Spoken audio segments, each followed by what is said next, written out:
toetra ao amin'ny fierenjay an'ny avo indrindra dia monina eo ambany aloko ny fotoa. Izao ilazan Jehova hoe fialofako sy batery fiarovana ho ahy izy ary Andriamanitro izay itokiko. Fa izy no nafakanao amin'ny fandriky ny mpiaza sy ny arety mandoza, ny volon'elany no anaronany anao ary ao ambany elany no ialofanao. Ho apinga kely sy apinga lehibe ny fahamarinany. Tsy atahotra ny ororo noho ny alina ianao, na ny zana-tsipika manidina noho ny andro. Na ny arety mandrindrana mandeha amin'ny maizina, na ny fandringanana mandripaka amin'ny mitatao-vovonana.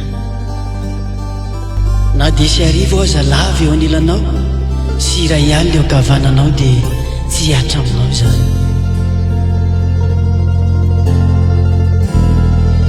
Na isy arivo aza lava eo anilanao, sy iray alina eo ankavananao, ijery maso fotsiny anao.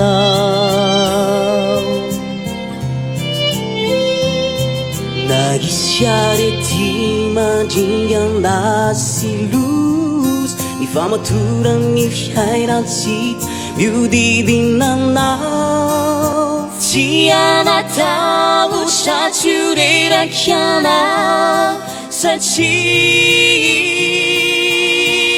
izy miaro anao.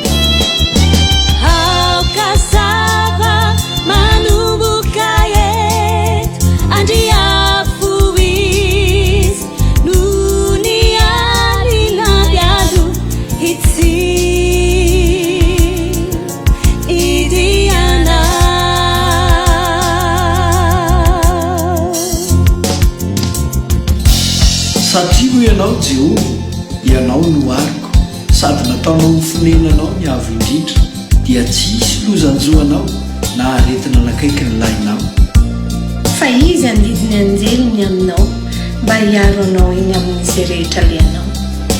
Eny an-tanany no hitondran'ireo anao, fa andao tafitohana amin'ny vato ny tongotrao. Lioana masika sy ny vipera ho diavinao, ary lioana tanora sy menarana ho itsahinao. Satria izany ndraika tamin'ny fitiavany dia hamonjy azy anatra azy amin'ny hava satria malala mianaraka izy.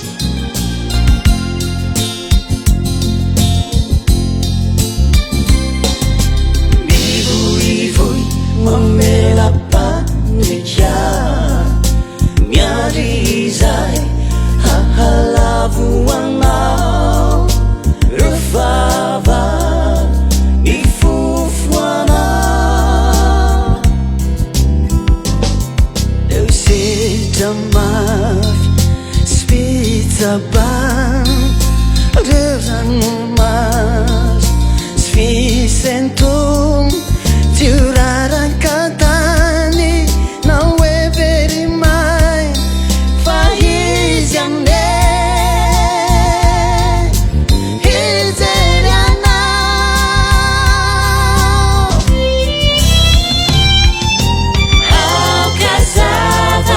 Minau anil andirau nis nu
fa izy dia amaly azy aho hoe ho aminy aho raha ory izy amony sy anome voninahitra azy aho ovokisako faela velona izy ary asioko azy ny famonjeko